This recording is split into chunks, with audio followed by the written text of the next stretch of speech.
Yo, salut tout le monde, c'est Fanel Fait 4 à l'appareil, j'espère que vous allez bien. Aujourd'hui on se retrouve pour une vidéo théorie. Donc pour ceux qui me connaissent, je fais des théories donc sur plusieurs sujets en général, surtout Dragon Ball. Ici on va s'intéresser à un sujet que je n'ai encore jamais fait, c'est-à-dire Harry Potter. Donc le titre de la théorie c'est un Harry Potter 8, le tome, je parle bien sûr du bouquin, donc du roman, pour 2017. Alors pourquoi est-ce que je pense ça? Alors tout d'abord il faut savoir donc que Harry Potter, au niveau de l'histoire, le premier Harry Potter se passe en 1991, donc 1991, 91, c'est-à-dire il y a déjà un paquet d'années en arrière. Ici, plusieurs années donc s'écoulent jusqu'à nous conduire en 1998, donc 1998, pour la bataille finale, donc la guerre contre Voldemort, et la mort donc, du coup de Voldemort, là où nos héros, Ron, Hermione et Harry, donc finissent leur aventure, entre guillemets. À la fin, donc, on a l'épilogue qui se passe tout simplement 19 ans après. 1998 plus 19 ans égale 2017. Et là, tout est fait à penser pour qu'il y ait donc un nouveau héros, Albus Severus Potter, c'est-à-dire le fils de Harry et Ginny, qui est donc tout simplement donc, mis très en avant à la fin donc, du film et à la fin des livres également, dans les 19 ans après, dans l'épilogue, tout simplement parce que ça va être sa première année à Poudlard. Et donc ça me fait surtout très penser en fait que tout simplement J.K. Rowling va remettre au goût du jour Harry Potter pour toucher une nouvelle génération, donc c'est-à-dire la génération actuelle, donc l'année prochaine, et donc en fait refaire tout simplement l'histoire mais avec un autre personnage, c'est-à-dire que Albus Severus Potter va aller donc à Poudlard, il va découvrir à nouveau les bails de Poudlard, il va devenir un élève, même si lui il connaîtra déjà le monde des sorciers, puisqu'il sera donc un sorcier pur sang, on va dire, hein, et qu'il aura été baigné depuis son enfance dans la sorcellerie, mais il va donc arriver à Poudlard. Et on va donc peut-être éventuellement avoir 7 nouveaux romans, 7 donc années d'études de Albus Severus.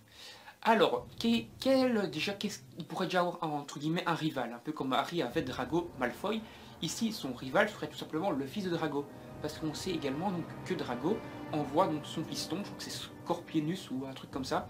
Donc son fils en fait entre également en première année en même temps qu'Albus Severus, donc au même titre donc qu'il y avait Harry et Drago qui arrivaient donc en première année en même temps. Alors quel est donc déjà le traitement de Harry, Ron et Hermione? On sait que Harry est donc Aurore, donc chasseur de mâches noires. On le verra donc peut-être pas trop à Poudlard. Hein. Éventuellement, s'il y a un mâche noir qui vient rôder près de Poudlard, Harry devrait venir pour régler le problème avec le mâche noir. Ron, lui, tout simplement, n'est plus Aurore. On ne sait pas pourquoi. Parce que J.K. Rowling a dit le futur des personnages. On ne sait pas pourquoi il ne l'est pas. Peut-être qu'il a été blessé ou bien qu'il a trouvé le boulot trop difficile. En tout cas, il a été travaillé avec le dernier donc, des jumeaux survivants, donc des jumeaux Weasley. Et en fait, il travaille dans la boutique de Fred et George, la boutique de farce et attrape. Quant à Hermione, c'est toujours la femme de Ron, mais elle est au ministère de la magie. Voilà, donc elle est politique, on va dire, elle est dans la politique.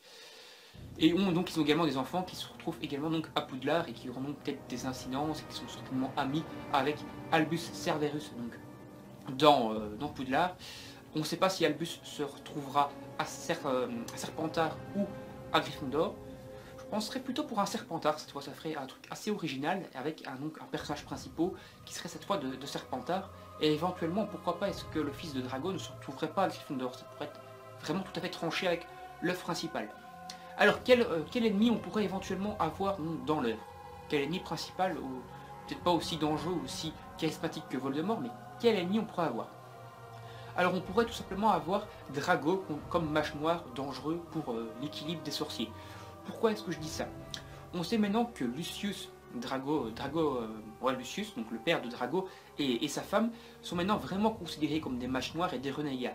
On sait qu'avant, lors de la toute première guerre des sorciers, lorsque Voldemort avait une première fois essayé de s'emparer du pouvoir, ils avaient réussi à passer entre les mailles du filet en disant qu'ils avaient été contrôlés par le sortilège d'Imperio ou des trucs comme ça, et donc ils avaient réussi à garder leur fortune et à avoir encore une bonne place dans la société des sorciers.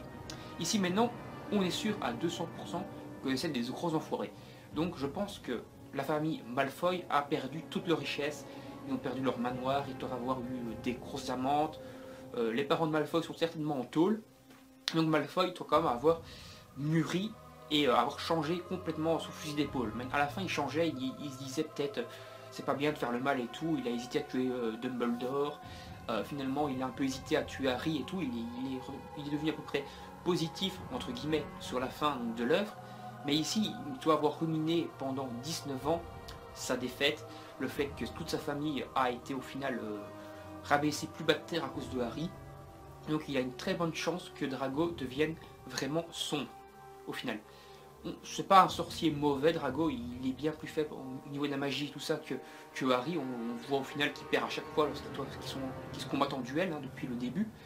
Mais peut-être qu'en fait, à force de ruminer et peut-être éventuellement s'est entraîné à la magie noire non-stop depuis 19 ans pour se venger, quoi, il était devenu un sorcier très puissant et très dangereux. Bon, bien sûr pas au niveau de Voldemort, mais quand même de quoi peut-être avoir pris quelques fidèles derrière lui et fait une petite armée dans l'ombre. Donc ça pourrait faire un bon méchant. Quel mage noir également pourrait avoir mal tourné? On peut prendre l'exemple de Crabbe. Bon, Goyle est mort, mais Crabbe est toujours en vie. Dans les films, on n'aura normalement pas Crabbe parce que l'acteur de Crabbe est en tôle, mais dans les livres, on pourrait avoir donc, tout simplement un Crabbe qui est donc un mage noir. Il n'a jamais été très puissant, même plus faible normalement que Drago, il n'a jamais été un très bon sorcier, mais peut-être qu'il est, on ne sait pas, peut-être que c'est un bon parleur et tout ça en vieillissant avec l'âge, même si dans l'œuvre on sait que c'est un petit peu un benet, mais peut-être qu'ici il a changé, qu'il a eu un traitement un peu plus positif, et qu'il a éventuellement réussi à avoir des fidèles, et donc qu'il est devenu, entre guillemets, une figure de mage noir peut-être assez faible, mais qui a des fidèles puissants, et qu'un de ses fidèles va peut-être vouloir prendre le dessus, et former une espèce de secte, et après vouloir s'emparer du pouvoir, et un peu à la Voldemort. Quoi. Avoir un traitement comme ça. Ça pourrait être pas mal. Donc deux potentiels éventuellement méchants, voire peut-être d'autres par la suite, pour arriver, voire peut-être un mage noir tout à fait optionnel qu'on n'a encore jamais vu, ou un mage noir éventuellement qui était peut-être un bras droit de Voldemort, mais qui était en fait toujours dans l'ombre et qu'on n'a jamais entendu parler, et qui en fait est sorti donc passé entre les mailles du filet, donc c'était un mage noir très puissant mais qui était toujours dans l'ombre, et qui maintenant va devoir prendre éventuellement la place de Voldemort et devenir donc la nouvelle figure qui dirigera les mages noirs et les manches morts, et qui va donc vouloir s'emparer du pouvoir une nouvelle fois. Donc trois potentiels ennemis pour Albus Severus, au final, lorsqu'il aura un peu vieilli, un nouveau rival, le fils de Drago. Voilà, pas mal d'éventuellement de nouvelles péripéties. Et je sais aussi que Ron et Hermione ont eu, je crois, une ou deux filles, je ne sais plus, ça il faudra que je relise. Et donc pourquoi pas une histoire d'amour entre Albus Severus et une des enfants de Ron et Hermione. Ça pourrait être plutôt pas mal. Allez, donc on va s'en arrêter là. Sauf si la théorie, entre guillemets, que Hermione égale sœur de Harry, même si moi j'y crois pas, mais il y a des théories comme quoi Harry et Hermione sont frères et sœurs. Moi je pense pas, mais bon, si ça venait à se vérifier, oui, alors Albus Severus ne pourra pas sortir avec un enfant de Ron ou Hermione, parce que sinon ça voudrait dire qu'il sort avec son cousin, donc ça serait un petit peu glauque. Voilà.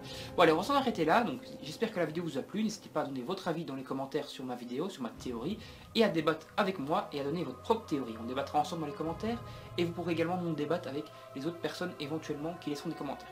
N'hésitez pas à faire péter les pouces bleus également vers le ciel si ça vous a plu.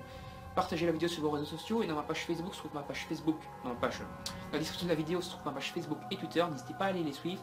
Vous pouvez cliquer ici sur ce bouton pour vous abonner à la chaîne si vous le voulez, donc n'hésitez pas à vous abonner pour ne rien manquer des prochaines vidéos. Moi je fais des vidéos théorie, et je pense que je vais me mettre à faire un peu plus de théorie sur des films également. Allez, sur ce, bye bye tout le monde, à la prochaine, je vous laisse avec ma vidéo outro, salut salut.